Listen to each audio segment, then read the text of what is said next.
चुनाव आयोग द्वारा अनंतनाग राजौरी निर्वाचन क्षेत्र में मतदान की तारीख 7 मई से बदलकर 25 मई 2024 कर दी गई है, जिसे लेकर नेशनल कॉन्फ्रेंस नेता उमर अब्दुल्ला ने कहा है, मैंने चुनाव आयोग से गुजारिश की थी कि ये चुनाव स्थगित नहीं होना चाहिए, क्योंकि ये भाजपा और उनके सहयोगी दल को फायदा पहुंचाने की कोशिश की जा रही है। हालांकि स्थगित करने की कोई वजह नहीं है, वो जितनी साजिश करना चाहते हैं करें, लेकिन इस चुनाव में बीजेपी की हार तय है। Anupama fame television actress Rupali Ganguly Bhajpa में शामिल हो गई हैं। उन्होंने आज बुधवार को भारतीय जनता पार्टी ज्वाइन कर ली है। रूपाली के साथ ही फिल्म डायरेक्टर अमय जोशी ने भी राजनीति में एंट्री कर ली है।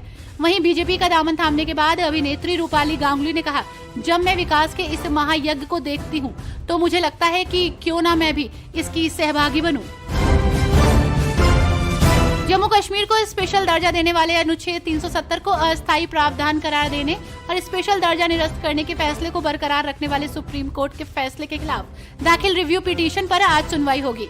सुप्रीम कोर्ट ने 11 दिसंबर 2023 को दिए गए अपने फैसले में कहा था कि जम्मू कश्मीर को स्पेशल दर्जा देने वाला अनुच्छेद 370 अस्थायी प्रावधान है, जिसे लेकर रिव्यू पिटीशन दाखिल किया गया था।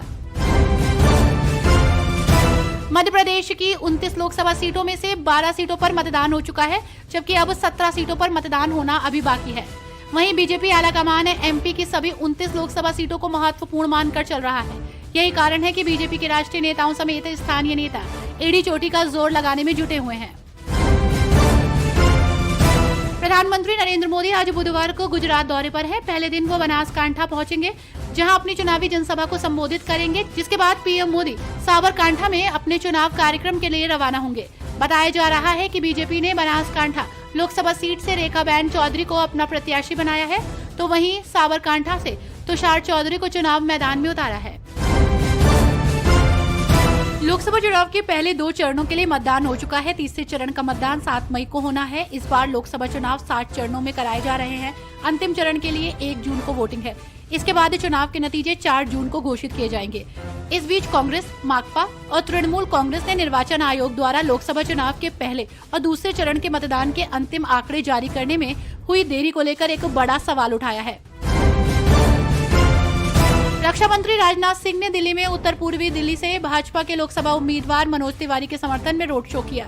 इस रोड शो के दौरान राजनाथ सिंह ने कहा कि हमारा भारत पीएम मोदी के नेतृत्व में एक नई सोच के साथ आगे बढ़ रहा है, जहां दुनिया देख रही है कि भारत अब पहले का भारत नहीं रहा, बल्कि अब ये भारत दुनिया का एक ताकतवर देश बन गया है।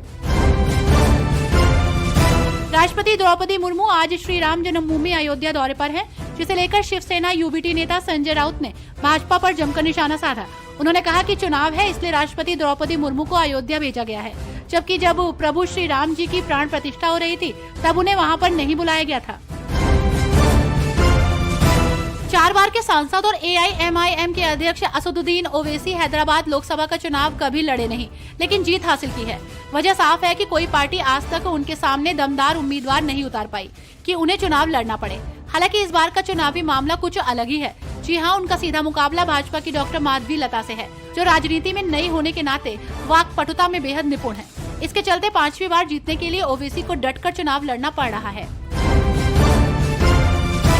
गुना लोकसभा सीट से चुनाव लड़ रहे ज्योतिरादित्य सिंधिया की मां राजमाता माधवी राजे सिंधिया की तबीयत फिर बिगड़ी है, जिसके चलते ज्योतिरादित्य सिंधिया की धर्मपत्नी प्रियदर्शनी राजे सिंधिया दिल्ली के लिए रवाना हो गई हैं। इसी के चलते सिंधिया की पत्नी प्रियदर्शनी के 2 मई तक के दौरे निरस्त कर दिए गए हैं।